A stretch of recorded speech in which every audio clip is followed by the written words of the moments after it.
This is a panel on the subject of organization and tactics. We have four very informed and authoritative panelists, three who are going to be presenters and one discussant. And I will introduce each of them in turn. But let me start with Professor Richard Shultz, who, of course, is the director of the Security Studies program here at the Fletcher School, has written extensively on terrorism and its various manifestations, and has just published, together with Andrea Du, a new book entitled Insurgents, Terrorists, and Militias. So Dick will start, and then we'll sort of go right down the line. So please.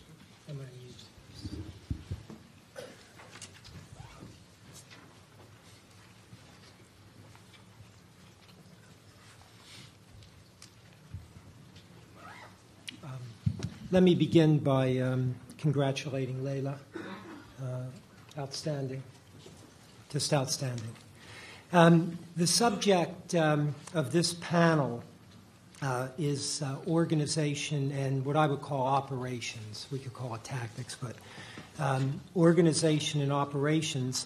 And what I'd like to discuss is how Al-Qaeda and movements that in one way or another have association with it, it could include virtual association, how they have tried to adapt since 9/11.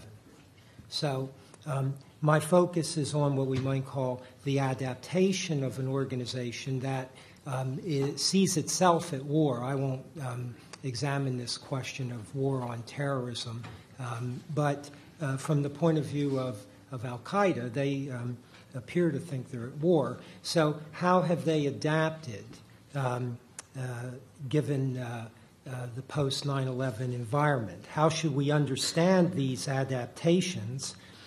And more broadly, how should we understand Al-Qaeda's place in what we might call the Salafi jihad movement? Now, there is a narrative here that I think helps us understand this movement. The origins of it lie in really the first part of the 20th century, although as some authors who are in this audience have written quite concisely, it was really in the 1950s that this Salafi jihad movement developed more of a focus from the point of view of narrative and ideology. I actually am thinking now that we could divide this narrative into 6 parts. I here will confine my attention to the 5th part of that, which is the 1996 to 2001 period when Al-Qaeda had sanctuary in Afghanistan, and how it used that sanctuary to address the topic of this panel, and that is organization and operations. How did they develop organization, and how did they use it to plan operations? This will then be followed by an identification of how, since 9/11, Al-Qaeda and its associated movements have evolved after losing this sanctuary. The sanctuary was very important to them. They lost the sanctuary. How have they adapted since they lost the sanctuary? And maybe, and I'm going to be descriptive, although you can maybe draw some conclusions or some questions about, is Al-Qaeda retreating or is it advancing? This was mentioned by one of the panelists earlier with respect to how The Economist has addressed this. Now, there's no question that even though this Salafist jihad movement exists before the Afghan war with the Soviet Union, the Soviet invasion gave what I would call a fledgling movement a cause that allowed it to mobilize beyond the national level and to develop maybe a transnational perspective that what had been national level developments now had the potential of transnationalism to it, and that was because, of course, Afghanistan became the place where the jihad fighters could come and fight an enemy that was really carrying out aggression against Islam. They believe they had a victory there. Now, we can discuss whether or not they won that war or actually the Afghans won it, but it doesn't really matter. They saw this as a victory. Now, the key figure in this, of course, is not bin Laden, but it's Abdullah Azzam, who called for jihad to expel the invaders, who were characterized as infidels. And he is the one, really, that established what I would call an infrastructure. Afghanistan became a place where many could come. How many, we don't know. Some say thousands, some say tens of thousands. But they could come, be part of this movement, and become skilled in what I would call the methods of irregular warfare. Irregular warfare can involve a variety of different ways of fighting. They became a kind of vanguard. And Azzam himself believed that al-Qaeda should become a vanguard for conducting future operations. Now, when Afghanistan was over, there is a very interesting, I think, I would characterize, and I'm a security studies type, so I think in terms of strategic reassessments. I think that in this period between maybe 1990 and 1995, there was an interesting discussion among what some call the Afghan Arabs or the jihadists about where the next area of operation should be. And there was an interesting discussion by Fawaz earlier about this. Should it be a near enemy or a far enemy? In the first part of the 90s, the debate or the discussion, let's say, first focused on should these transnational fighters who went to Afghanistan return to their home countries to overthrow regimes that were seen as illegitimate, apostate regimes? Or should they go liberate Muslim lands occupied by infidels? Bosnia would be an example of that. And he is right that the Soviet or the U.S. involvement in the war to expel Iraq from Kuwait had an important impact on this debate. Now, I thought that it was really by the mid-90s that at least some members of al-Qaeda, and certainly those around bin Laden, had concluded that the far enemy, or the United States, had to be the target. And the reason for this, of course, has to do with what Bob Pape said.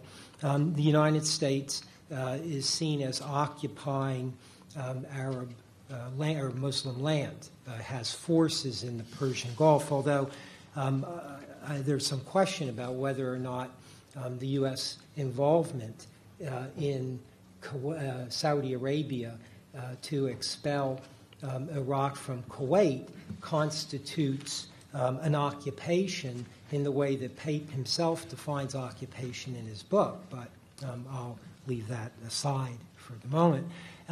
This U.S.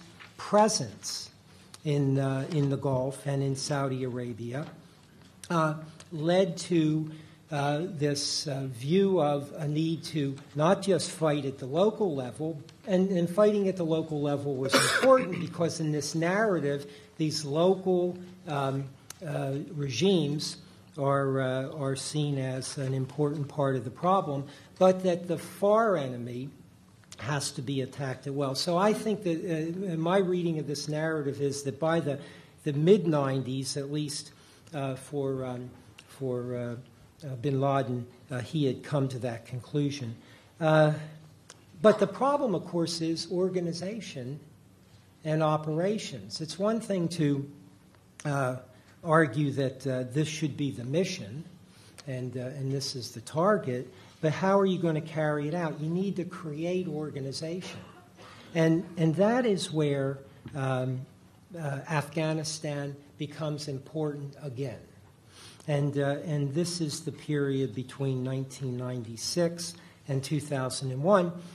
Afghanistan provides al-Qaeda with the opportunity to build a transnational organization and to bring individuals who are like-minded to Afghanistan, to forge connections with groups that those individuals might represent, to plan and staff operations.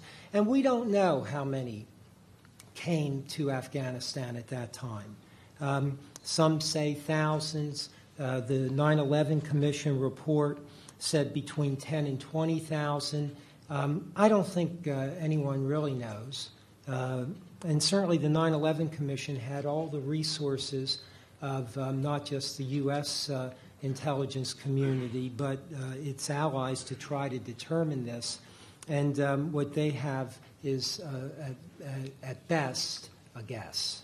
But there were significant numbers. How many, maybe we'll find out through future field research.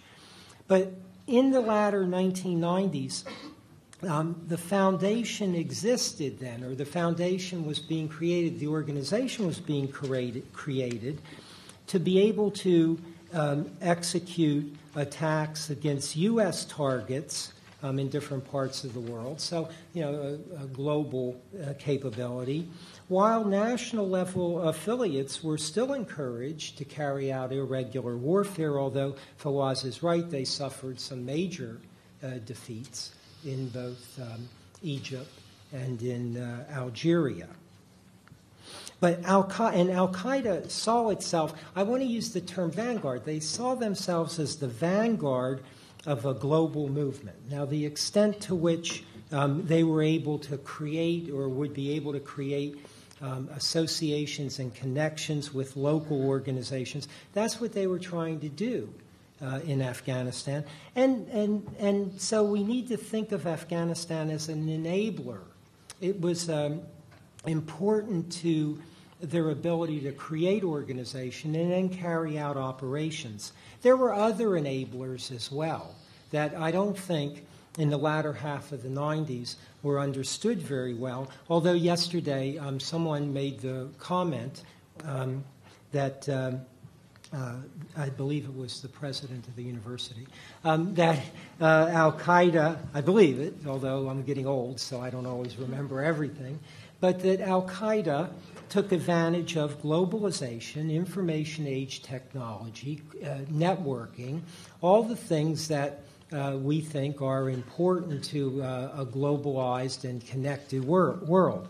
They took advantage of it as well. And so on the eve of 9/11, Al-Qaeda had created an embryonic but an interesting organization that had the ability to carry out complex operations. And 9/11 is a complex operation, in my opinion. They also tried to see themselves and portray themselves as part of a more complex narrative that connected their views about conflict, about the United States, to local conflicts. So that was all taking place before 9/11. Now, 9/11 and its aftermath is a real setback for them, because in order to build organization the way they did and to plan and carry out operations and to start to develop some kind of transnational connections, they needed a base, and Afghanistan was the base. So if you take the base away, then you've inflicted a strategic setback on them. And I would think that that's the way I would interpret the importance and the necessity of going to Afghanistan. You had to take the base away from this organization, which thought it was at war with you, and said so. Now, that then gives them a big problem. How are they going to strategically adapt? Organizations at war face this all the time. Some succeed in adapting, many don't. World War I is a good example of the failure of adaptation, a war that was supposed to be over by November, and of course that's what the Kaiser said, the war would be over by the time the leaves were falling off the tree in November, and he had the month right, but the year wrong. It took a little longer. There was no strategic adaptation. Well, can a group like Al-Qaeda strategically adapt? And what I've been trying to do is come to grips with that. And I think that between 2002 and 2006, they've tried to adapt in 4 ways. The first is to try to use the virtual world to establish sanctuary. And I'm going to talk about that a little bit, that you could employ the internet to establish sanctuary. Second, utilizing ungoverned territory to establish sanctuary. Third, taking opportunities and exploiting them. And of course, we have heard over and over, and it's absolutely correct, they have taken advantage of the U.S. invasion, however you want to put the term on it, and in Iraq. And it is a terrific opportunity. And again, some of the other speakers have highlighted this. There's no question that that's part of this adaptation. The fourth part, which is really what I'm trying to come to grips with and understand, is how Al-Qaeda, through these efforts, these first 3, have tried to foster its relationship with its associated movements. Now, let me just briefly, because I don't have, how much time do I have left? Do I have 5 minutes? Okay. Let me say something about imagining that you could create, at least in part, or you could recover in part, what you lost on the ground, sanctuary on the ground, virtually. It's in my mind, it's new and it's innovative. That to recover what was lost in 2001, Al-Qaeda, in part, turned to the internet. And they sought to use that internet partially as a substitute for what they lost. And so what I've done in some of my research is to try to identify what are the functions of this virtual sanctuary. And I think there are 7. Now, I'm describing here. I'm not at the point where I can say that measure effectiveness of this. This is this research is more descriptive.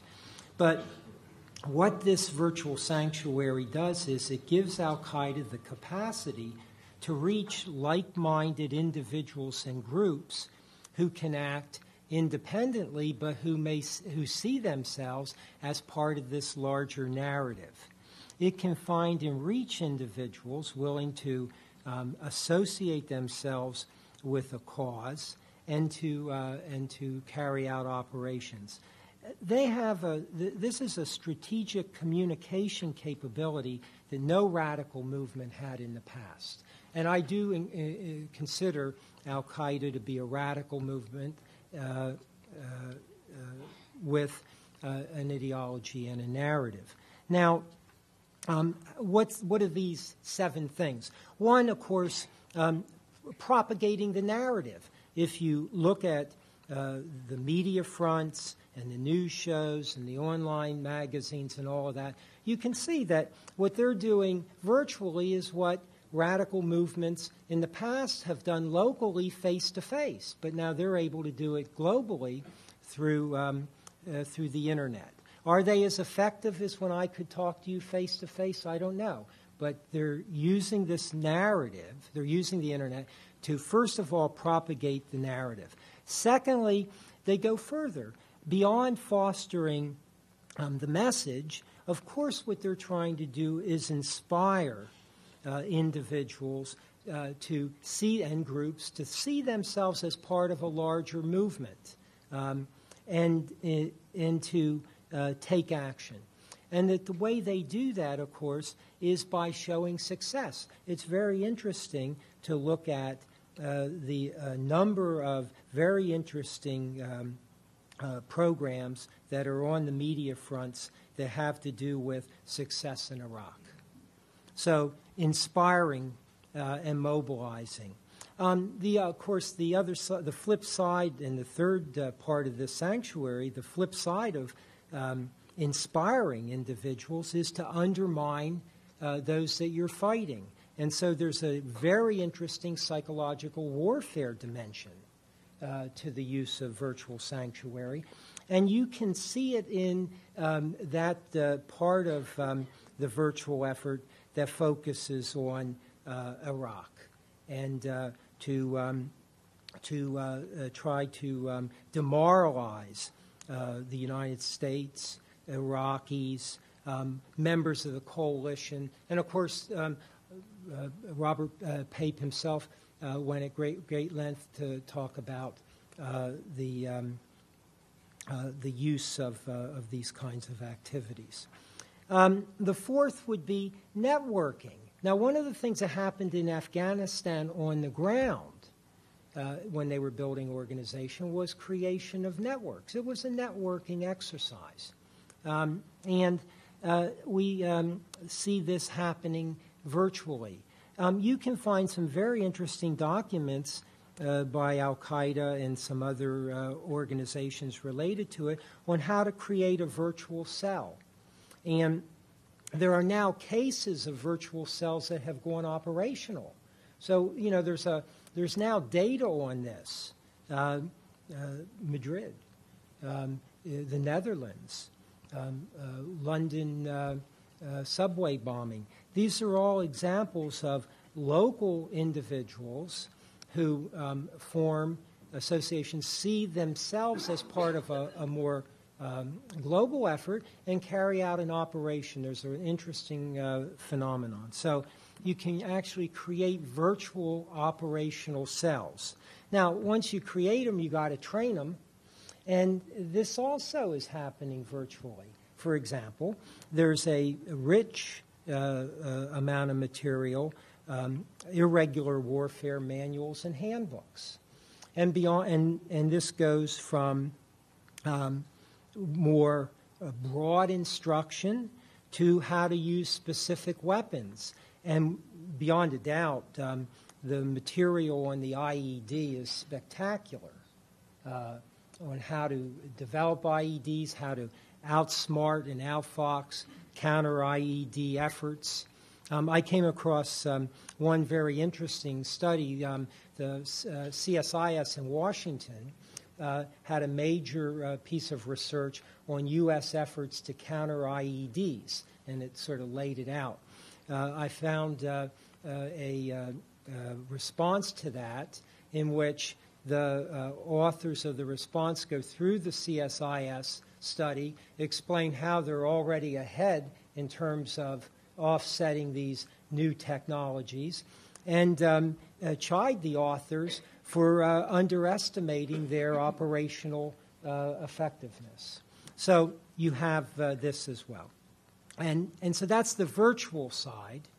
Now there's also some very interesting, what I would call organizational adaptations in terms of utilizing ungoverned territory. I won't say much on that because the dean's given me the signal that I've got to stop. But I'd be happy in the Q&A to talk about this concept of ungoverned territory. It's estimated, different studies, that up to 20 countries have territory that's remote, that is being taken advantage of by various kinds of armed groups, criminal organizations, militias. Oh, that's the title of my book. Normally I don't mention my book, but since everyone else is, I'm going to piggyback on it. But there's some very interesting work now being done on how Al-Qaeda and associated movements are using ungoverned territory in at least 3 areas. Another interesting strategic adaptation. And then the final one, and I'll stop on this, of course, is Iraq.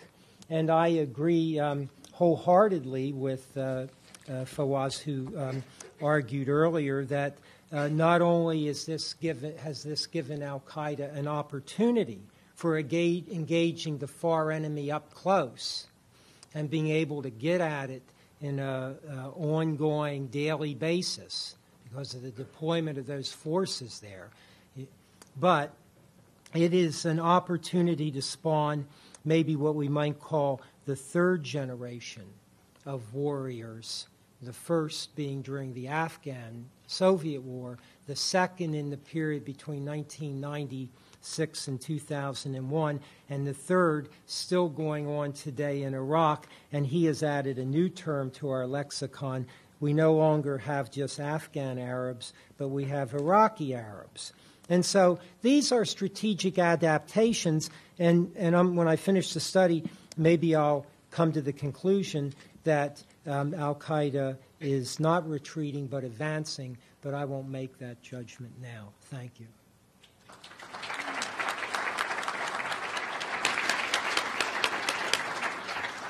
Thank you very much, Dick. Our next speaker is Stephen Simon, who is the Hasib Sabbagh Senior Fellow in Middle Eastern Studies at the Council on Foreign Relations, and he is also Adjunct Professor of Middle East Security Studies at Georgetown. His current work has been an examination of the consequences of U.S. intervention in Iraq, relations between Muslims and non-Muslims, and religion's role in American foreign policy. Stephen? Thank you. With the Dean's indulgence, I'll remain seated. It's been such a long day. The first thing I'd like to do is mention the name of my book. Just kidding. I'll keep you in suspense on that one. I read my instructions really rather literally to talk about organization, recruitment, and tactics relating, I assume, to Al-Qaeda. So I'm going to proceed on that basis. We can always enrich the discussion in the Q&A, as other speakers have said. On the organization question, it seems to me to come down to two related issues or 2 views. The one issue is who's in charge. And there's dispute about this. Is Osama bin Laden and the Al-Qaeda War Council in charge, or have they faded into insignificance, and is this really a kind of global social movement with a sharp end to it? On the first view, there's in Washington, at any rate, there's been an interesting evolution. The discussion started out in Washington involving a lot of weird isomorphisms, which interestingly were shared by the Al-Qaeda leadership, in which the enemy was seen to be constructed in very concrete terms. So, for example, the vice president said at that time, this is several years ago, we could break the back of Al-Qaeda, break its back. The president said that it was a snake whose head could be cut off, which was, of course, exactly the way in which Osama bin Laden referred to the United States. Others noted that actually it was more like a deadly mold than anything like a snake or an animal whose back could be broken. But nevertheless, these isomorphisms were used in a way that suggested that it could be destroyed through strategic attacks. And this approach to the al-Qaeda adversary was informed, I guess, maybe implicitly but not explicitly, by the kingpin strategy that the U.S. had long deployed against drug traffickers, particularly the cartels in Colombia, where, as I recall, in one of my old offices, we had a big chart with a headshot of each one of the Colombian kingpins, and as each one was bumped off or jailed, there was a line that came out on the new chart. So that was part of a mindset that, not unsurprisingly, was brought to this issue. Now, the vice president, in his interview the other day with Wolf Blitzer, tended to kind of reinforce this view. In other words, not only that there was a kind of central control, but it had been severely attrited. It had been severely damaged. The other view could be found more explicitly in, say, testimony by the new, by the outgoing. He only just arrived, Director of National Intelligence, Ambassador Negroponte, who tended to also look more at the social movement aspect of this problem. So there's this issue of who's in charge. That's the primary organizational issue. Now, which is right? Well, there's a bit of truth in both arguments. On the one side, it is absolutely true that al-Qaeda was unsettled by the U.S.-Afghan intervention to the extent that the U.S. has not been attacked since 2001, which is a state of affairs that I think one would have been deemed extremely optimistic to have anticipated in 2001. So this is kind of a good thing. And in fact, many people in the al-Qaeda leadership have been arrested or killed, especially in the cadre that brought us September 11th. So Hambali, who was Osama bin Laden's man in Southeast Asia, is in jail. Abu Zubaydah, an operations chief, is in jail. Khalid Sheikh Mohammed is in jail. He was the guy whose Rococo brainstorm 9/11 was. And it's too bad that he found Muhammad Atta, because if he hadn't, maybe it wouldn't have happened. Naim Noor Khan, Abu Faraj al-Libi, Abdul Ali al-Harthi. You have a number of important players who are now no longer playing. They're no longer on the playing field. So that supports the one side of the argument. On the other, you have had at least 3 major attacks launched with al-Qaeda direction, in the view of many experts, or at least with the deep complicity of the al-Qaeda leadership in Waziristan. There was London, Madrid, and Mombasa. So these are not insignificant achievements. There was also an intifada in Saudi Arabia between 2003 and 2004 that was umbilically linked to the al-Qaeda leadership. The main player, Yusuf al-Yuri and Abdulaziz al-Mukran, both important individuals connected to bin Laden, who directed the campaign, caused it to begin when it did, and rechanneled it when it began to get out of hand, when it turned in a direction that alienated Saudi citizens, the Saudi public. So that tends to suggest that the leadership is not completely down and out. The other intriguing element here, which maybe I'll come back to, is the Pakistan-Britain link and the clear involvement of the al-Qaeda leadership in that link. And it's in consequence of that link that I point to the London tube attack as an example of enduring al-Qaeda structural integrity.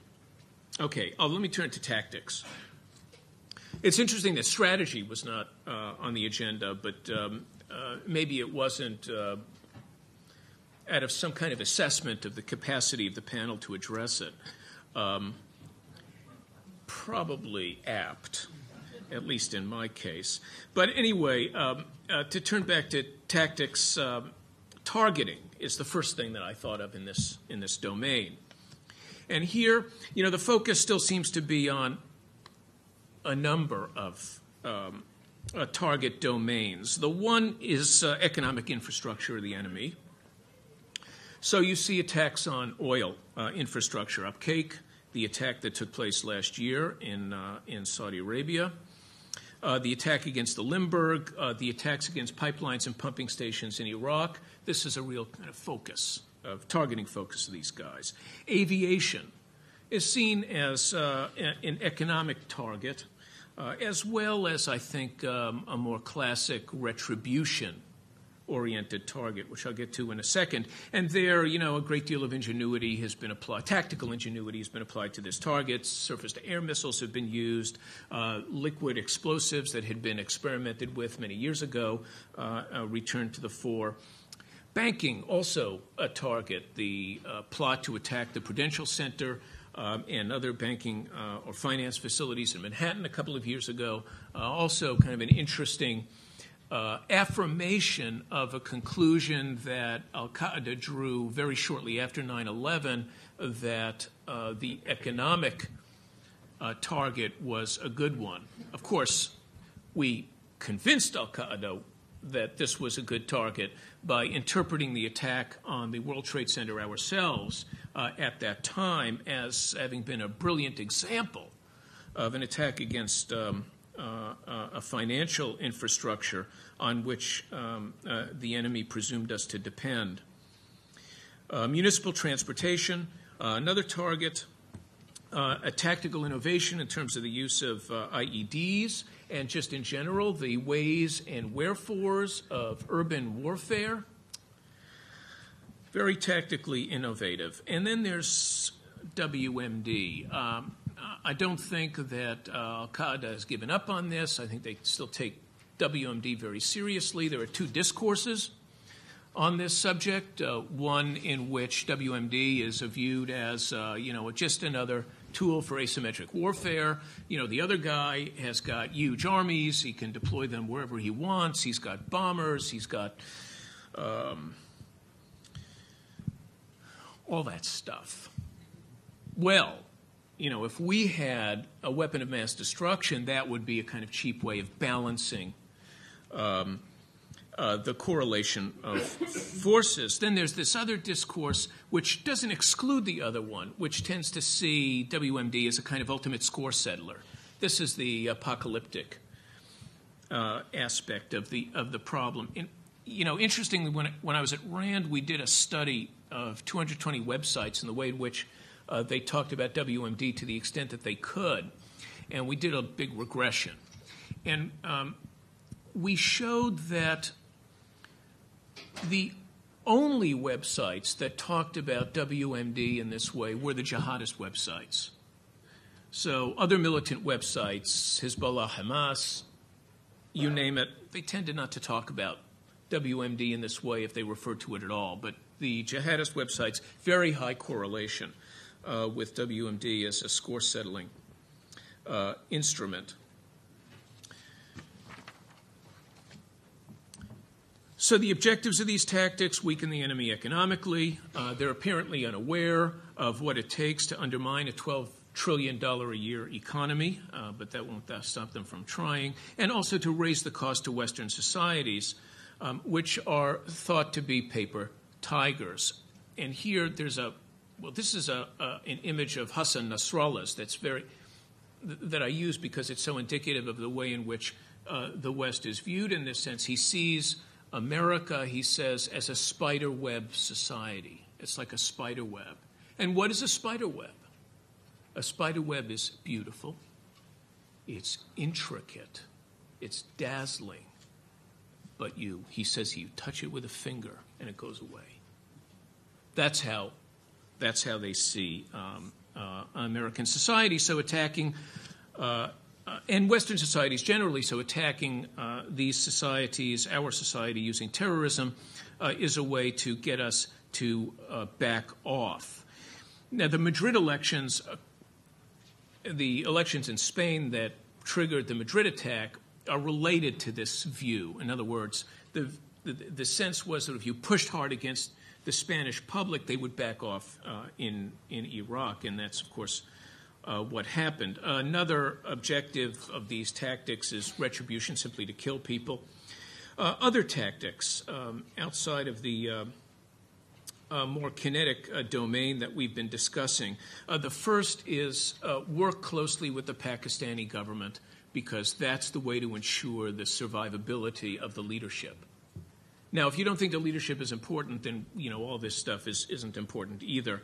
But if in your analysis you think the leadership is important and it's operative, you can see why they have been so assiduous in working with the Pakistani government to ensure that they are untouched.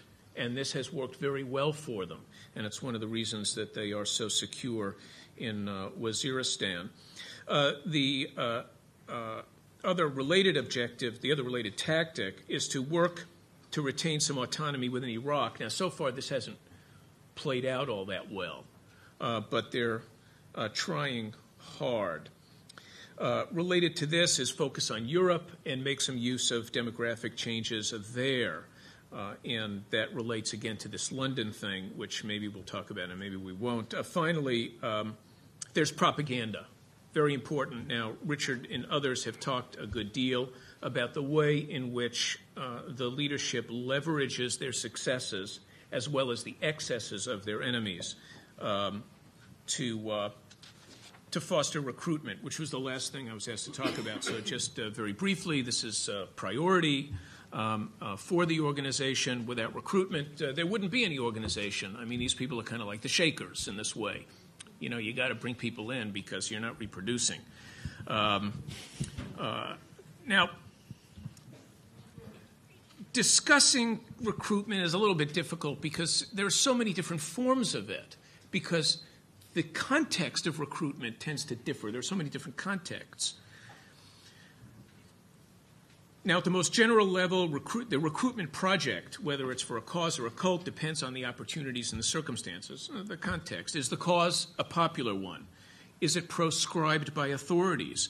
Can recruiters get real physical access to recruits in the way that Richard was getting to you all in his talk? Or does it need to be mediated in some fashion because of the context? And consequently, recruitment strategies vary with these considerations. Do you cast a net?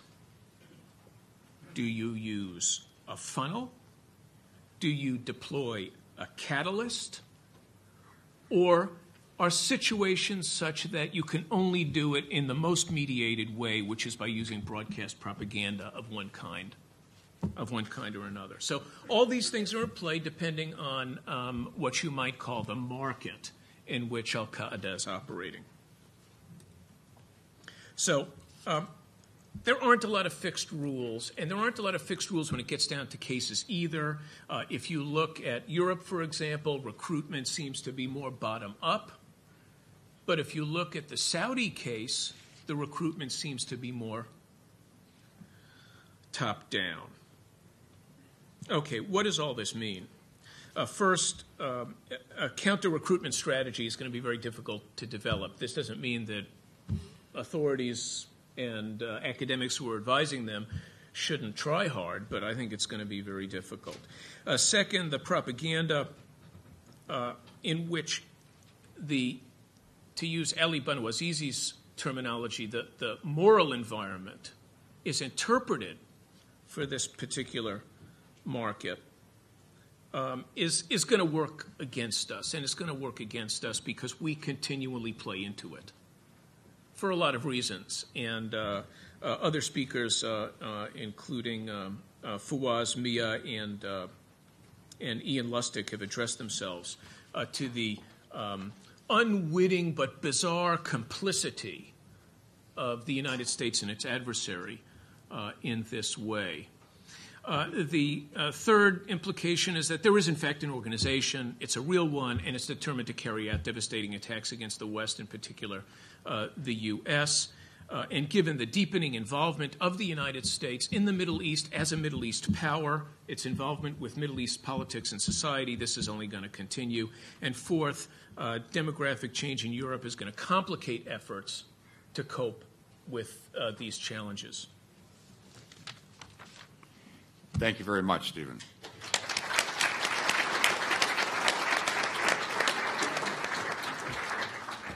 Sumantra Bose is a professor of international and comparative politics at the London School of Economics and Political Science. He is the author of the soon-to-be in the bookstores book called Contested Lands, Israel, Palestine, Kashmir, Bosnia, Cyprus, and Sri Lanka. Sumantra?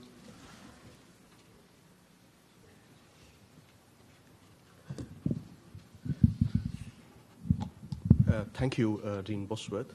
And like everybody else, I should thank Leila, except that Leila is practically family. And in our culture, it's considered superfluous and even somewhat rude to thank family members. Nonetheless, it's really nice to come back here. So thank you, Leila, nonetheless.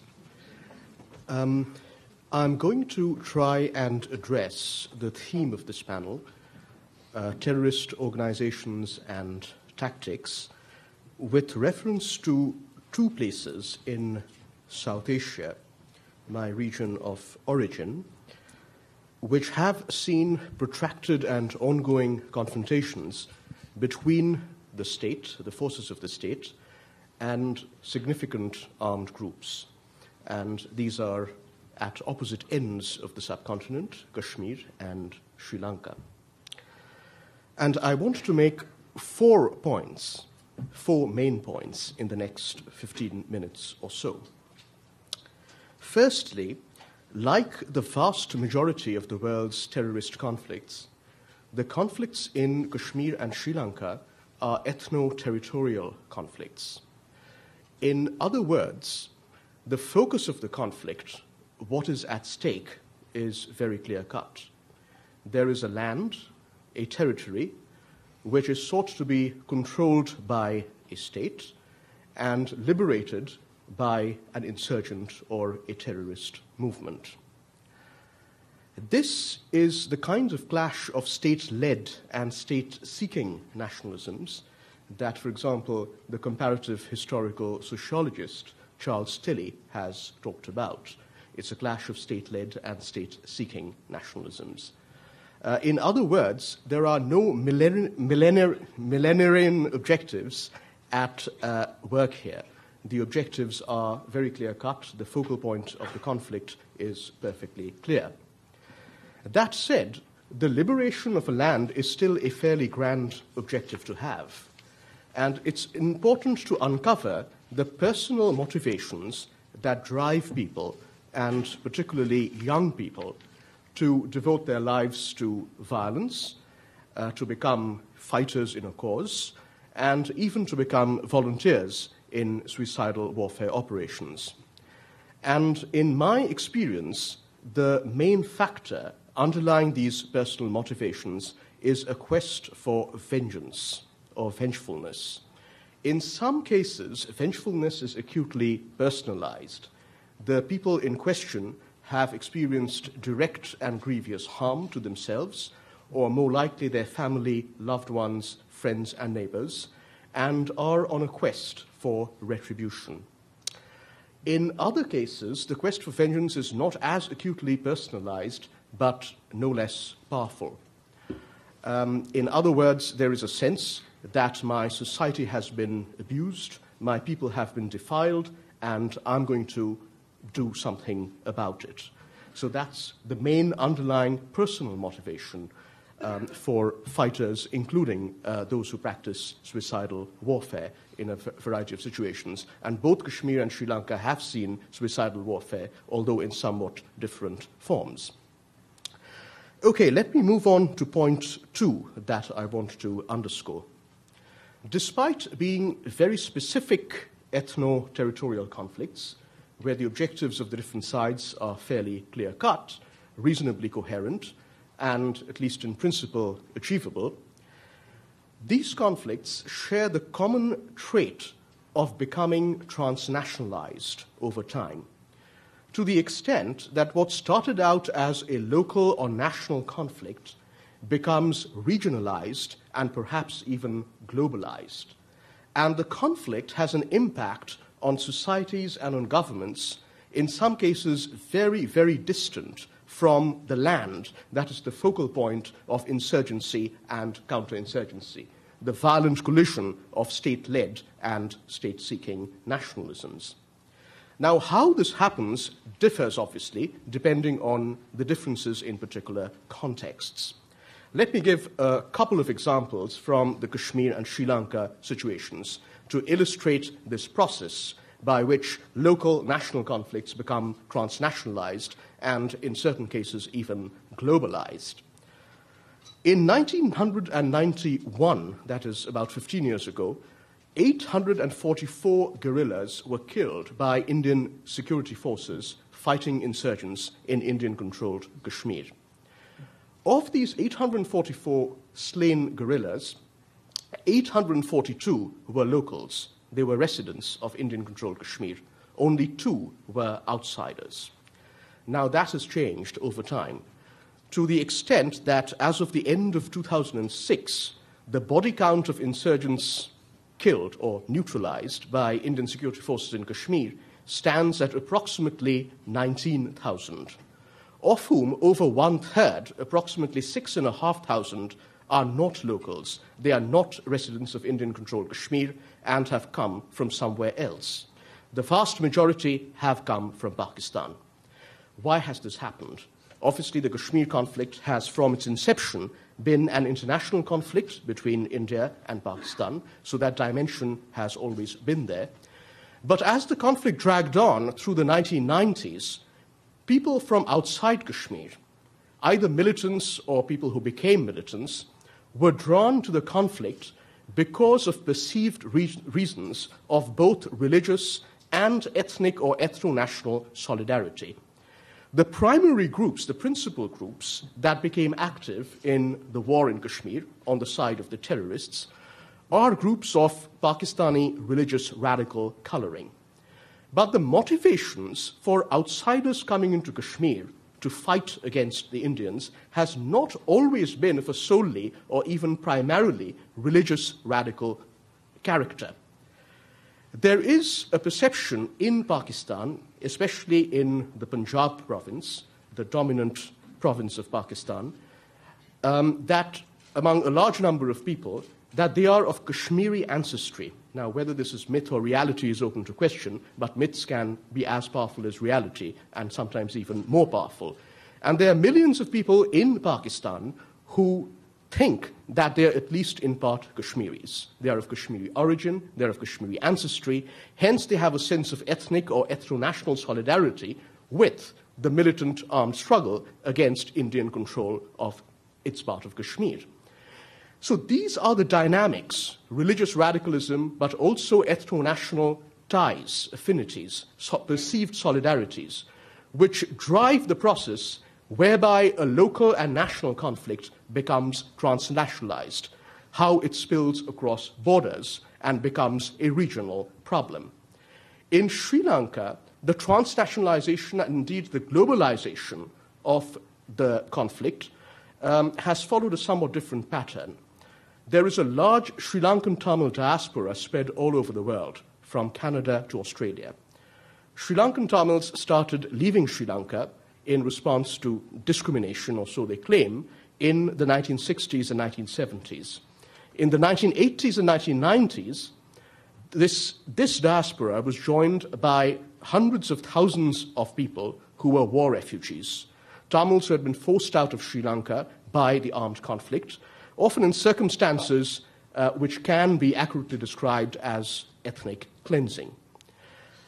This diaspora produced, by the 1980s and certainly by the 1990s, very organized, sophisticated networks, which became the lifeline, the international and global lifeline for the liberation tigers of Tamil Eelam, or the Tamil Tigers in Sri Lanka. In funds procurement, in fundraising, in arms procurement and weapons supply, and in propaganda and information. The propaganda war is very important in all of these conflicts. So we have a situation where the Sri Lankan conflict became a very major political issue, a living reality in, say, Toronto, in Canada, which has a large Tamil diaspora population.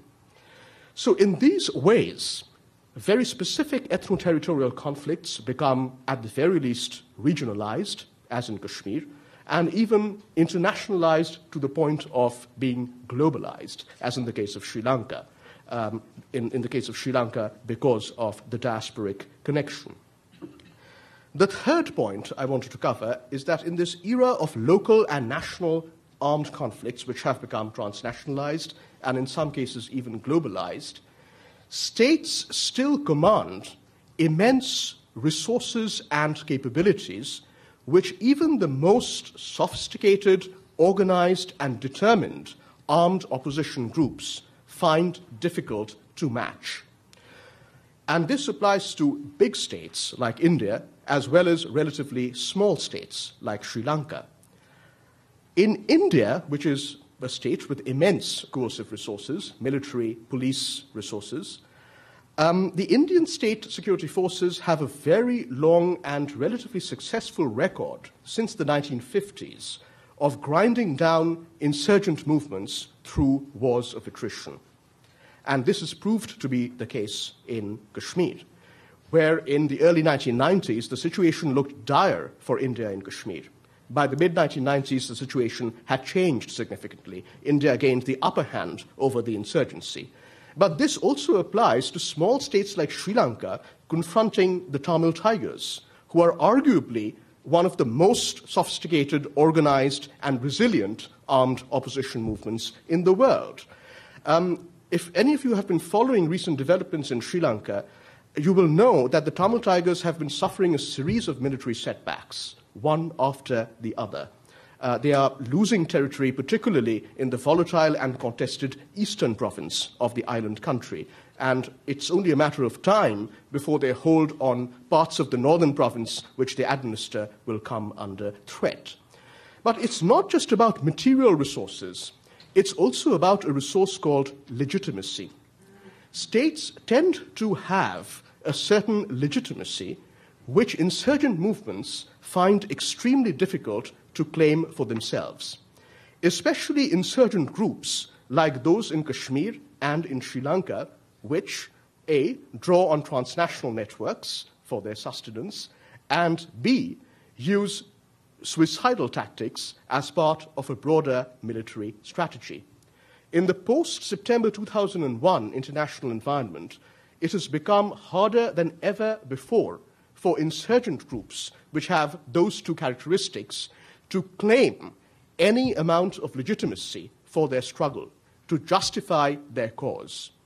So those of us who like states, on balance, and dislike terrorists who oppose them, on balance, have reason for hope.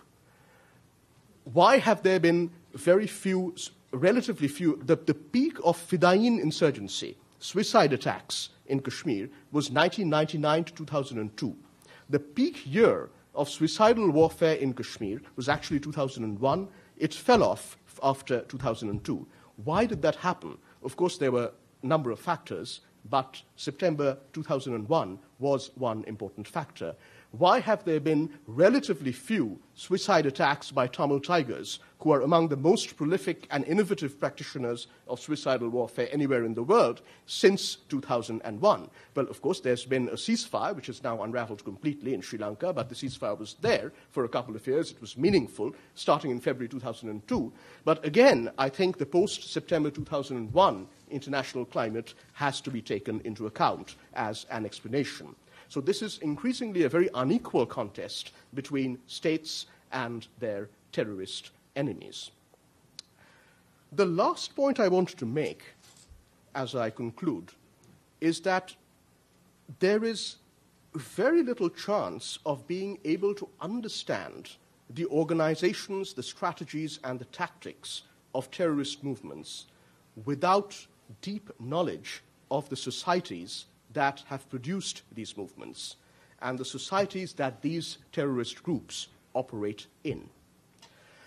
I tend to be very skeptical of a lot of general talk that circulates that talks about terrorism in the abstract without reference to the societies which have produced these terrorist movements and in which these terrorist movements operate. Let me give a few examples.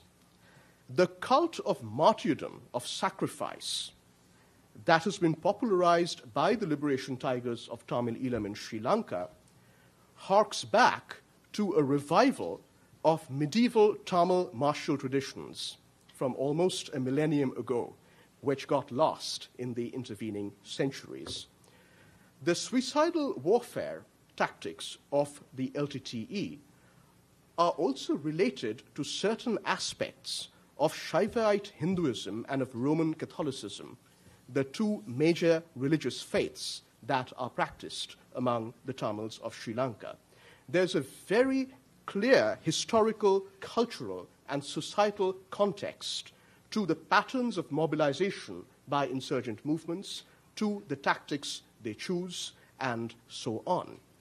To give a somewhat different example from the case of Kashmir, there could be a reason, one reason among several, why suicidal warfare has never been deployed by indigenous Kashmiri insurgent groups fighting against the Indian state.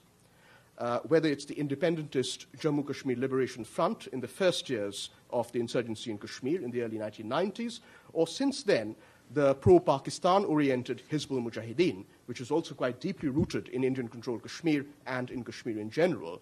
Fidayin, or suicidal warfare, which peaked between 1999 and 2002, has been almost entirely practiced by religious radical groups organizationally based in Pakistan, formed and led by Pakistanis who have come into Kashmir, who have fished in troubled waters as a conflict has been allowed to fester on over time.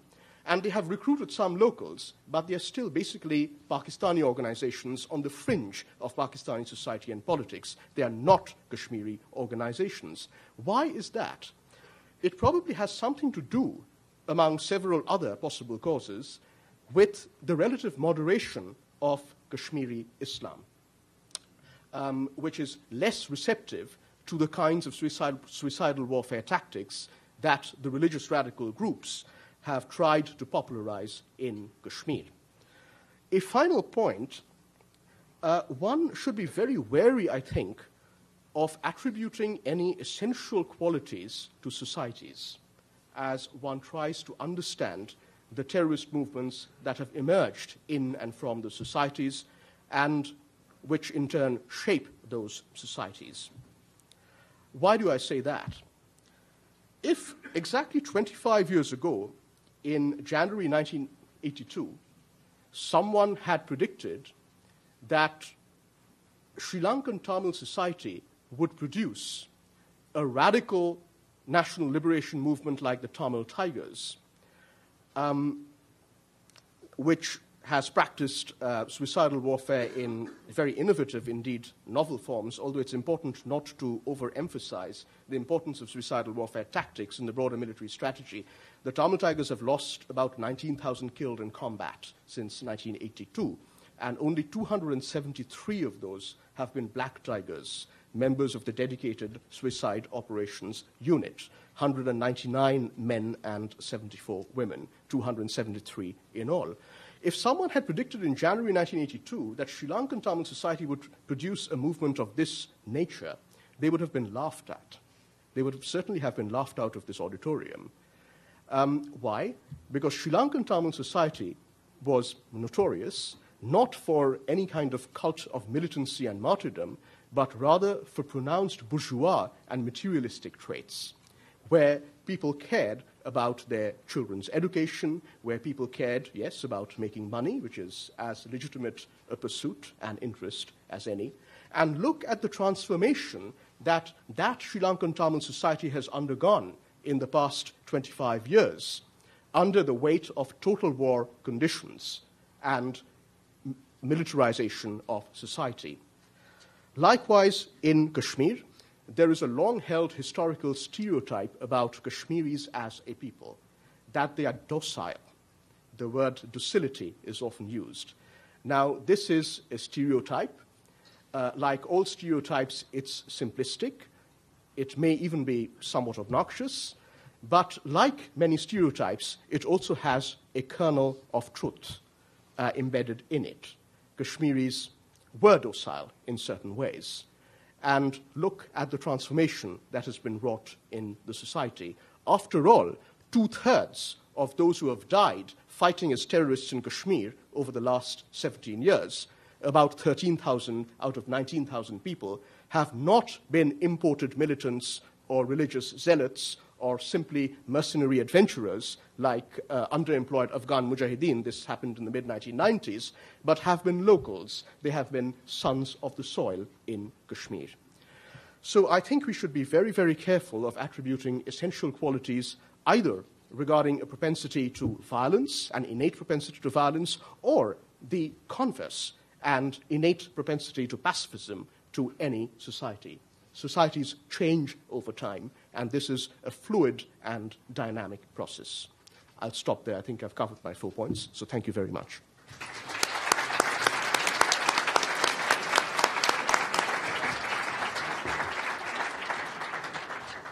Our final speaker is Stephen Van Evera, who teaches international relations at the Massachusetts Institute of Technology, where he is a professor of political science. Professor? Thank you, Dean Bosworth. Layla asked me to be the discussant on this panel, and I'm not smart enough to think up my own well-rounded comments in response to the brilliant presentations we've heard on the spur of the moment. So instead, I'm going to do what Professor Walt did earlier, which is offer some questions that occur to me as I have listened to the speakers, and also that occurred to me as I heard earlier talks today, which I think these speakers might want to speak to, and throw that fodder out for them to chew on. I have 4 particular questions that I think the panel might address, which are related to what they've talked about here. First is, how large or how grave or how serious is the threat from al-Qaeda and related jihadi or Harabi groups? Earlier we heard Professor Lustig arguing that the U.S. government has somewhat inflated that threat. There's another view, which is that the threat is big, and some even argue that the Bush administration has underestimated it. So can you guys offer us a net assessment? How big is this threat? And in particular, I think when serious people think about the terror threat, they have really one thing in mind, which is the possibility of terror involving weapons of mass destruction, which is a wholly different animal from other kinds of terror. What is the threat of WMD terror by al-Qaeda and its affiliates? We have some indicators, of course, that have been mentioned here. The number of attacks al-Qaeda has managed to mount that are connected to it somehow since 9/11, the attacks in Madrid and London, and the uprising in Saudi Arabia, the attempts at attacks. On the other hand, you have an organization that's been splintered up and lost its ability to communicate easily with its worldwide network since 9/11. So where do things stand on that? And connected also to the WMD issue is access to WMD. Is it plausible to think al-Qaeda could gain access? And an ideology question, which Steve Simon touched on and others have touched on here, which is, does al-Qaeda and its affiliates have in place a rationale or reason or ideology to support the use of WMD in the West? Second big question, what has been the quality of America's response to al-Qaeda and its affiliates? Major things done right, major things done wrong. And let me just list some questions people raise about the U.S. response, dimensions on which you might want to speak, and if you want to raise other ones, go right ahead. Some of these occurred to me as I was listening to the speakers. How would you rate the American response in terms of not denying access to weapons of mass destruction by al-Qaeda? Some people are extremely critical and believe the Bush administration has been grossly negligent in trying to prevent al-Qaeda gaining access to WMD. Others argue that they've done okay. The war of ideas. Some argue that in the end this threat will be with us until there's a change in the terms of debate in the radical wing or the violent wing of the Islamist wing of the Muslim world. How is the U.S. doing on that front? Of course, we just saw polling coming out the last 2-3 days from PIPA showing that America's standing in the world has never been lower and has fallen to disastrously new low levels over the last year. What's been the quality of the both public diplomacy response to this problem and also the policy response, if you want to think of the war of ideas as being connected to American policy? You all know the criticisms here, which is that American policies have been self-delegitimating. The third argument is the notion that in the end al-Qaeda feeds on war in many different ways. It uses any war involving Muslims as a bloody shirt that it likes to wave and waves with great success to recruit people. It also uses war as a network building opportunity, a cadre training opportunity. It grew out of a war, the war in Afghanistan against the Soviets, where it learned a lot and where it really came into being. The network was created there. And one argument is, one of my students is developing a very good dissertation on this, Stephanie Kaplan, arguing that warfare involving Muslims anywhere on the planet is a great aid to the violent wing of the Islamist world, and peace should be America's business. And Exhibit A would be the Arab-Israeli conflict, which al-Qaeda exploits with great success in its propaganda. Exhibit B would be the Kashmir conflict, where not only is this a major propaganda item for al-Qaeda, but it also is a major motivation for Pakistan to support the resurgence of the Taliban in Afghanistan, something I think Americans don't talk about enough or recognize enough. But the resurgence of the Taliban is not an accident, and Pakistan's support for it is not an accident. It stems very directly from its conflict with India, which in turn stems from the Kashmir conflict. So why shouldn't the U.S. be more involved in peacemaking? It's done very little on those two conflicts. What about the unfocused nature of the American response? A number of people here were complaining, and others have complained. We've seen dramatic signs of it in the last few days, of the unfocused nature of the American response to al-Qaeda, that the Bush administration has thrown in the kitchen sink in describing what is the terror threat. Secretary Rice, in fact, described America's main adversaries in the Middle East in testimony before Congress in early January, and she left out al-Qaeda. I was quite astonished at this. I really was. How can you possibly list America's adversaries in the Middle East and not mention al-Qaeda? She mentioned Iran and Syria and Hezbollah and Hamas. It seems to me when you have an organization out there that is dedicated to the mass killing of Americans and has shown it can do it in the past, it should be on the list. And I think it should be at the top of the list. And the others should not be on the list. Dealing with failed states, Dick Shultz talked about the number of failed states and the growing failed state problem we have in the world. Is there an American response to that? Is it a danger? And has the U.S. response been adequate?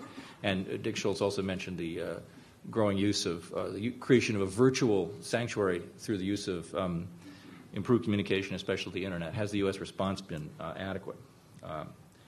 Question 3 is,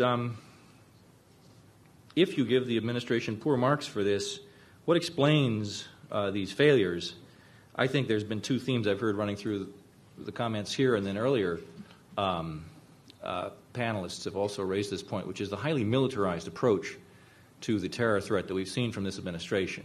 I just listed a whole group of functions that government should engage in to defeat a threat like al-Qaeda, ranging from public diplomacy to opinion shaping to peacemaking to failed state saving to weapons of mass destruction locking down.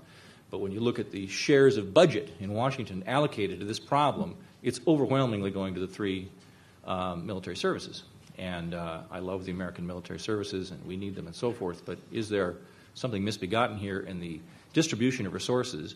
And if there is, what's the cause? And what also is the cause of this shotgun approach to terror in the Middle East? The definition of the threat to be, quote, terror, unquote, instead of al-Qaeda, which would seem to stand out as an utterly different and wholly more dangerous entity than any other group in the world.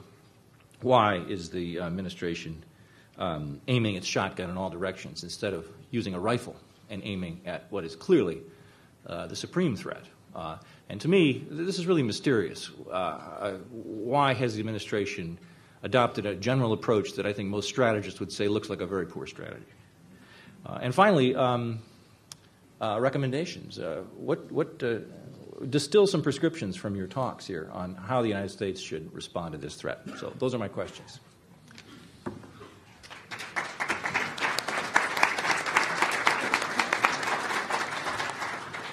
Thank you very much, Stephen. Before we turn to the audience, would one or more of the other panelists like to try to respond to Professor Van Evers? Yeah, Dick? Well, let me address a few of these. First of all, the question of how to understand Al-Qaeda and those groups that may have an association with it. My own view in terms of how the U.S. government understands this is that until very recently, they've been somewhat in the dark. Maybe I'm being a little too soft on them in this respect. Now, you know, for example, one thing that I tried to look at is how does the major command that is involved in the war understand who they're fighting and how they should fight them, and this would be Central Command. And so I looked at the Central Command posture statement, their way they're going to fight the war each year over the last few years. And it's only in 2006 that you begin to see some hint of, for example, the virtual sanctuary. You know, in the most recent posture statement, there is a recognition that this exists. How it functions, its dimensions, they don't get that. And the question of how to respond to it, they say quite clearly that they aren't sure how to respond to it. So if we think about 2001 to today, on the one hand, Al-Qaeda has had to recreate itself because of what it lost. I'm not confident that, at least within the major command that has to address this, that they understood this virtual component. In terms of the ungoverned territory, there's more attention to that, especially in terms of Somalia. Although whether they have the right way of trying to deal with elements that are using this ungoverned territory for safe haven is less clear. So, you know, if you look at an organization, Al-Qaeda, that's adapting, I think what you see is innovation. I think it's innovation. The things that I see tell me that they're innovative. U.S. government, and I'm speaking now about Central Command, understanding that recreation and adaptation slowly. How do we explain it? I think in part it has to do, of course, with American military has a particular way of thinking. And it's driven by the term they always use is kinetic activity. It means shooting. And they have been very slow to think about the possibility of new kinds of war, that war might be changing. You know, if every other human enterprise changes because of technology, new concepts and so on, isn't it possible that conflict and war is changing? And I think that's what Al-Qaeda did. I think they took a concept that no radical movement and its vanguard could have conceived of, and in the latter half of the 90s developed it, and now they're evolving it. So that would be, I guess, the way I would answer that. I would just... Yes, please. Please, go ahead. No, after you. I insist. Okay, if you're going to be that way. I like going last. Just as a footnote to what Dick Shultz was pointing out, to some extent, the over-militarization problem is a function of a very idiosyncratic administration. And it's not clear that whether the next administration is going to share these idiosyncrasies. So we may be looking at a bit of a one-off situation. But the people who are kind of pulling together the policy documents, they get it. They understand that this is a multidimensional problem. But other factors get in the way of implementation. So, for example, the administration was trying for a long time to come up with an NSPD for the war on terrorism. That's a national security presidential document. It's the sort of the guidance to agencies on what it is they're supposed to be doing and who's supposed to do what.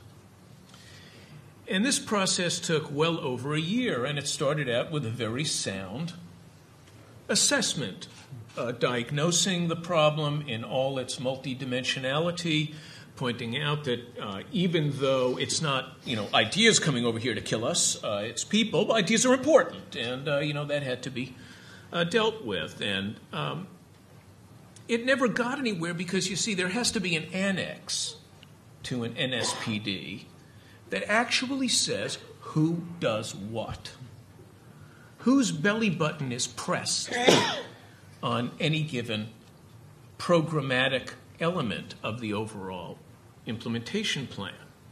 Well, given this very idiosyncratic administration, there was really only one player at the table, and it was the Department of Defense. I mean, other people were sitting around the table, but they were vestigial. If you think of it visually, the Department of Defense was an 800-pound gorilla, and everyone else at the table were teeny little mice. Anyway, what happened was the Defense Department looked at this list of things that needed to be done and said, well, we'll do that. It's okay. And the other agency said, well, actually, your job is to kill people, so why don't you kill people and we'll take care of this other stuff. But again, because of this idiosyncratic power dynamic within the administration, that just couldn't get resolved. And it's only really rather recently been resolved. So whether or not those sorts of conditions will replicate themselves in the future is very difficult to say, but I kind of doubt it. On the just very briefly on the question of is there really a threat, I'll just say that it looks as though the al-Qaeda leadership that is, to all appearances, sitting pretty in Waziristan, we can't find them because, according to Porter Goss, who was Negroponte's predecessor, they're hiding. Just that was what he said when asked. So, they're hiding. Okay. They're organizing now cadres for deployment, and they've made a point of recruiting what their colleagues in those camps, in one very big camp in particular, call their English cousins, their English brothers, rather. And these are South Asian Brits, apparently. And there is a plan, and the plan is to deploy very many of these. And there is a very large recruitment pool, as we have seen. Now, you can be dismissive of this organization and its plans and so forth, but its thinking on this point seems rather cogent to me, as do its capacities. Now, if they do succeed in creating this a set of networks in Europe focusing on Britain as the base for it, I think we are looking at serious problems, especially when you combine this prospect with that of blowback from Iraq, where some very committed people are learning all the urban warfare skills they need to improve civic life here and in Europe. Thank you. Professor Bose? Okay, I think Professor Van Everett's student is very much on the right track when she says, if I heard you correctly, that warfare involving Muslims in any part of the world is potentially an aid to recruitment by the kind of elements who really are a threat to us all.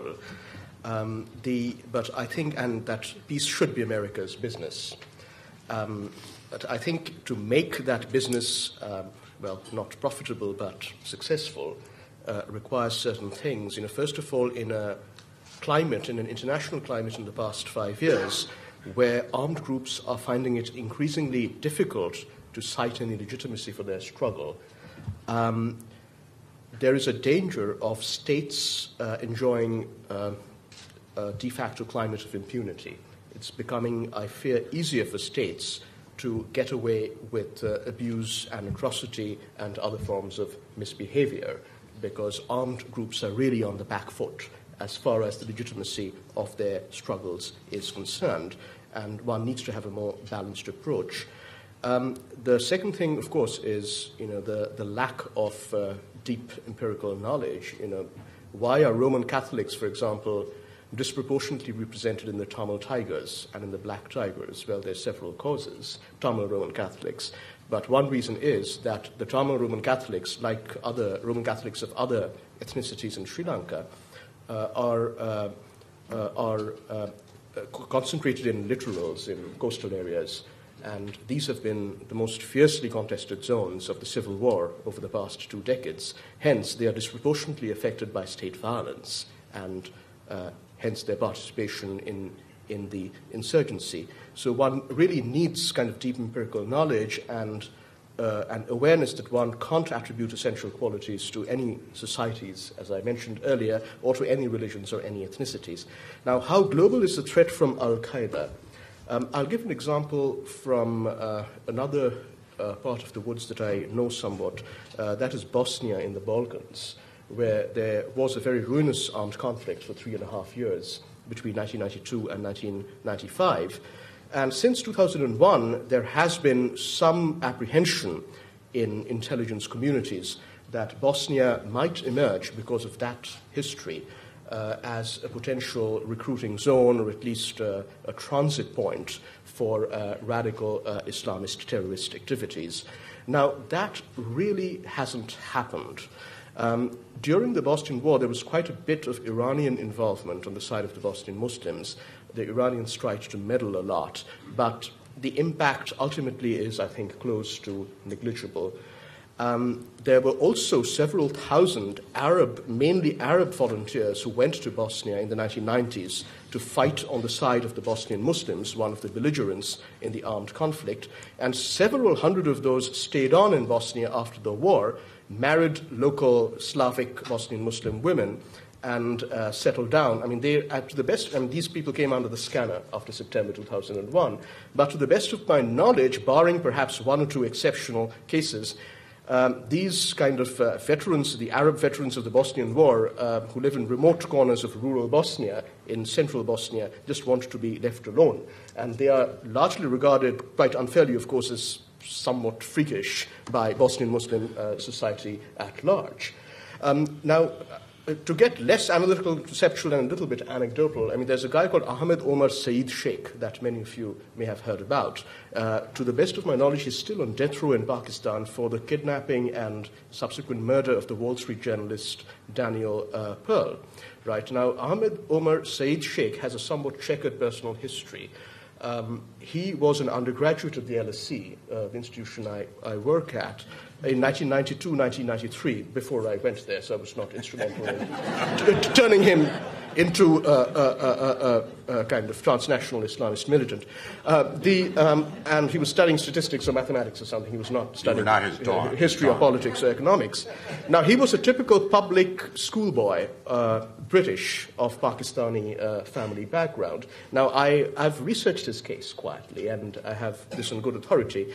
He was a typical public schoolboy in 1992-1993, and then in the summer of 1993, he went to Bosnia-Herzegovina, to do some charitable work with some shadowy Islamic relief group. And as many of you will know, the summer of 1993 was a particularly dire period for the Bosnian Muslims during the Bosnian War, because they were getting beaten up very badly on two sides, by Bosnian Serbs and by Bosnian Croats. Now, when he came back from his summer in Bosnia, he had changed. He had become heavier, according to my informant, who's extremely reliable. He had grown a beard, and he had also become visibly religious. Now, sometime after this, in 1994, Ahmed Omar Said Sheikh turned up to see my informant, who's an administrative colleague of mine at the LSC. She works on the administrative side, and said to him that I'm going to go to Kashmir to fight for my religion, announced to her. So my informant is a very dry English person, and she told him, why don't you finish your degree first? That way you will be taken more seriously. And apparently, Ahmed Omar Said Sheikh got extremely annoyed with her and said, you don't understand anything. I have to go to Kashmir right now because my religion is under threat there. And he went to India, he went to Kashmir. He was in an Indian jail for several years. The Indians caught him quite quickly. He was rather amateurish at that point in time. And he was released, as some of you will remember, in December 1999, one of 3 terrorists released by the Indian government when an Indian civilian airliner was hijacked when it was flying from Kathmandu to Delhi to Kandahar, which was then the hub of the Taliban regime in Afghanistan. And he was released. He was in circulation in Pakistan once again after December 1999. And now, of course, he's on death row for the kidnapping and murder of Daniel Pearl. So, yes, global events are sort of interconnected, and we have a stake in what happens in apparently distant parts of the world in unconnected ways. Yes, a few questions. I stress the word few. Brief. The briefer, the more. So. I'll be very brief. Bernard-Henri Levy wrote a book, spent a year, Who Killed Daniel Pearl? I don't think he got the killer right. The actual killer, to my recollection, was Khalid Sheikh Mohammed. Your man, Omar Sheikh, lured Daniel Pearl into a taxi, but the actual killer, I believe, was Khalid Sheikh Mohammed, the famous waterboarded al-Qaeda member. Thank you. Yes. I had a quick question for Sumantra, because I get asked this question, and I don't have the answer. The question, let me give you the details. So in April 2006, Kanapathilipi Manjula Devi exploded in the military hospital, a woman pretending to be pregnant, and she injured General Fonseca. Just recently, there was an attack in Habarama where almost 100 naval personnel were killed in buses by an LTT suicide bomber. The question is the reemergence of suicide bombing a reaction to the weakness that you described, or is it a reminder to the government of Sri Lanka, we're still here, don't forget about us? Because everyone always asks, is suicide bombing an indication of organizational strength or weakness? That's a difficult question. As you know,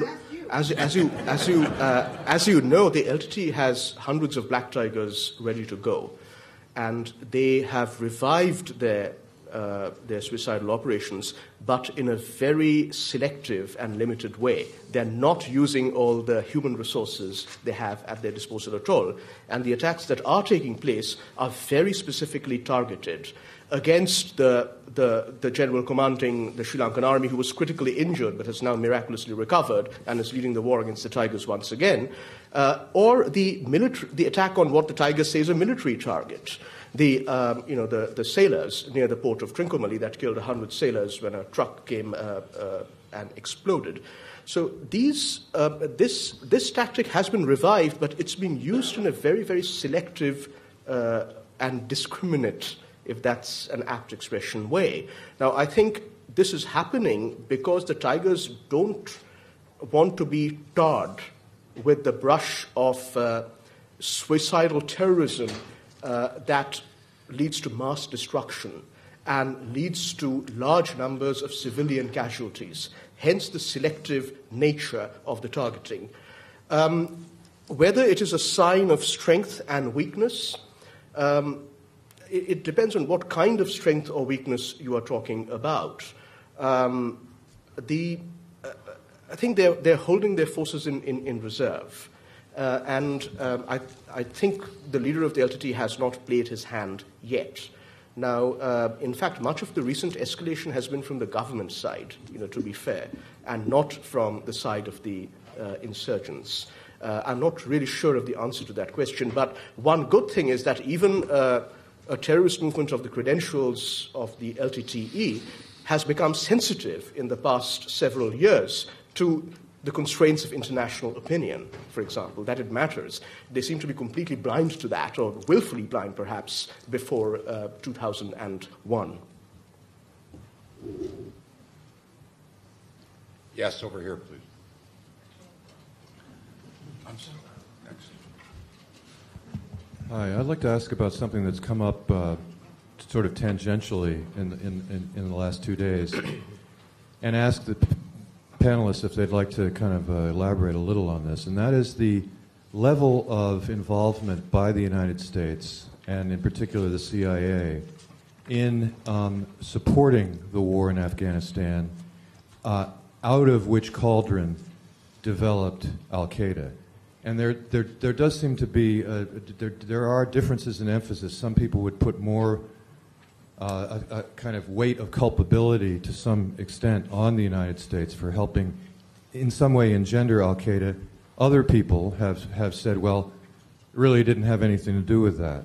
But I think it's important to understand the role of the promotion of Islam, and in particular the promotion of fundamentalism and militancy as a counterweight to secular nationalism, for example, which was mentioned yesterday, in helping to engender the very problems that we're now faced with.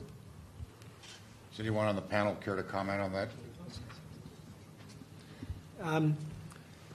Well, there are some people actually in the room who know this on the ground, from the on the ground point of view. But it's always been my understanding that in going to Afghanistan, or in trying to make Afghanistan, if you will, the Soviet Vietnam, that it was the Afghans who were looked at as the critical element to assist, because they had a long history of fighting outside forces that had intervened there. I mean, if you look at the British experience as a prelude to this, the British had some really bad situations in Afghanistan. The most serious British defeats ever were inflicted in Afghanistan.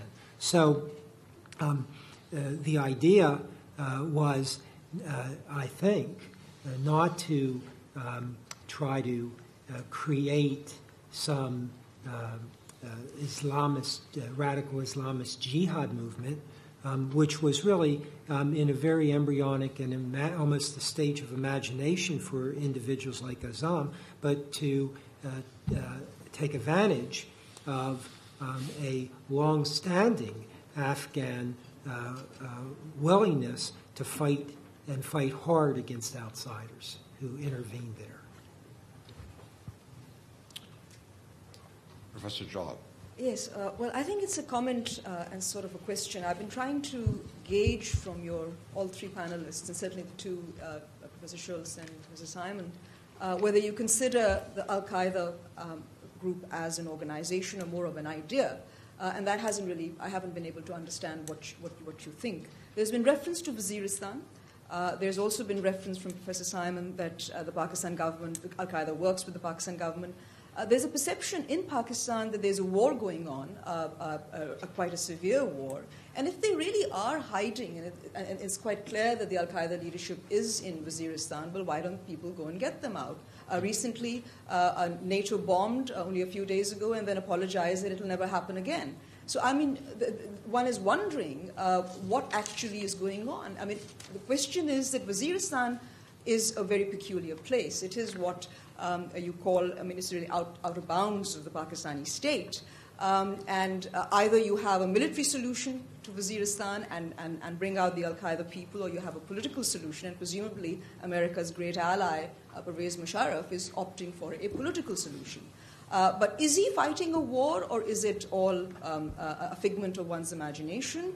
And this sort of brings in a point that Sumantra Bose has been making about the fact that movements of resistance are on the back foot or lacking legitimacy. Well, there's no sign of a lack of legitimacy in Waziristan.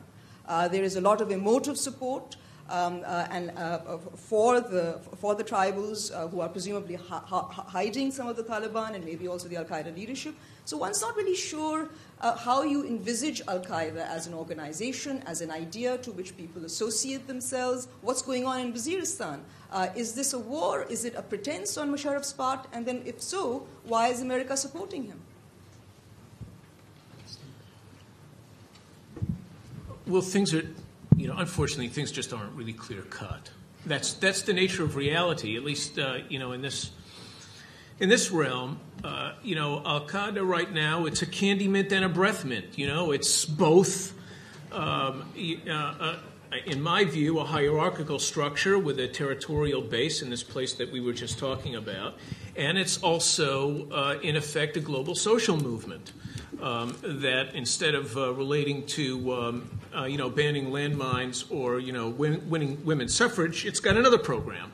But, there you have it. And these two realities are not mutually exclusive, but they are mutually reinforcing in my view. And on the ambiguous situation in Pakistan, look, and this relates to the previous question as well. The Pakistanis themselves have long supported Islamism in Afghanistan as a counter to Pashtun nationalism, as a force, which if unleashed, could be a real problem for the Pakistanis because, as you probably know better than most, there's inevitably a lot of unhappiness about the Durand Line and where it lies and the tribes that it separates from one another. So the Pakistanis have always been behind, Haqqani and Hekmatyar during all those bad years.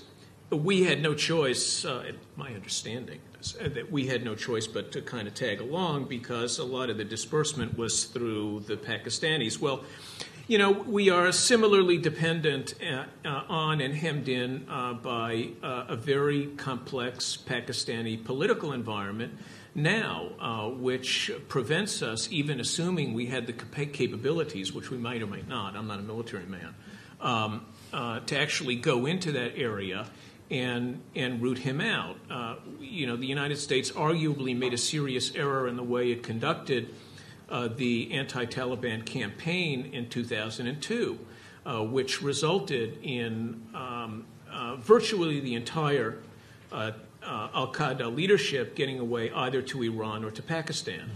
That's just, that was the way the cookie crumbled. And now, we are in this ticklish situation with Pervez Musharraf, who, has got his political problems. We need to be heedful of them because the alternative to him might be a lot worse. So one learns to live with these unfortunate ambiguities. I won't talk about Pakistan, but I will talk about is it an organization or a movement? I think when it was in its formative stages in the aftermath of the Soviet-Afghan War, it conceived of itself first as an organization that was going to carry out activities, operations.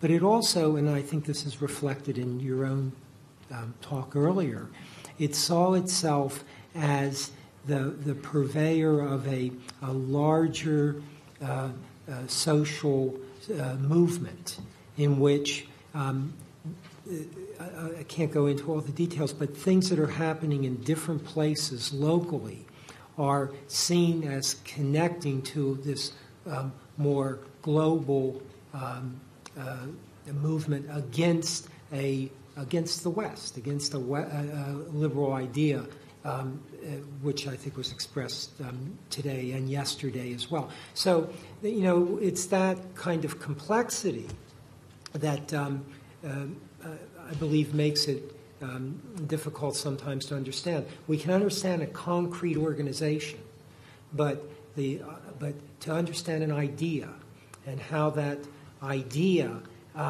stimulates others to see what's happening to them locally in very different parts of the world as part of a larger global idea. That's where the social movement aspects come in. And I think that unlike any other time where social movements really were at the national level, there's the possibility of this having a global face to it because of the modern age that we live in with communications. That, to me, is a great enabler that Al-Qaeda certainly has understood in the latter half of the 90s and in the aftermath of 2001, have had to exploit that even more, first out of necessity, but now understanding the power of it. Professor Bose? Briefly to respond to Aisha, I think what you're seeing in Waziristan is a conjunction or coming together of several different things. Obviously there's a group of non-locals, outsiders, with a transnational militant agenda and fairly millenarian kind of values or belief systems, who are effectively exploiting local problems, issues, loyalties, tensions in a frontier area which has a long historical reputation for quote-unquote lawlessness and where state authority is weak, if not non-existent. So there's a conjunction of several different things that's coming together in this particular case. Now, as we well know, antipathy to America, either America in the abstract or to particular American policies, is very widespread and deeply rooted in most, if not all, Muslim societies around the world, and indeed in many non-Muslim societies. But you don't have, except in exceptional situations, the coming together or conjunction of several different things. And I think that explains, for example, why Al-Qaeda, whether it's a loose network or and kind of an idea, or whether it's something more coherent organizationally, is able to put down roots and operate quite successfully in the frontier areas of Pakistan, Afghanistan, and hasn't been able to put down roots in, say, Bosnia or even in Kashmir, because that same conjunction of circumstances is not there. Well, I think it has been a very rich and informing discussion, and I'd like to ask all of you to join with me in thanking our panelists.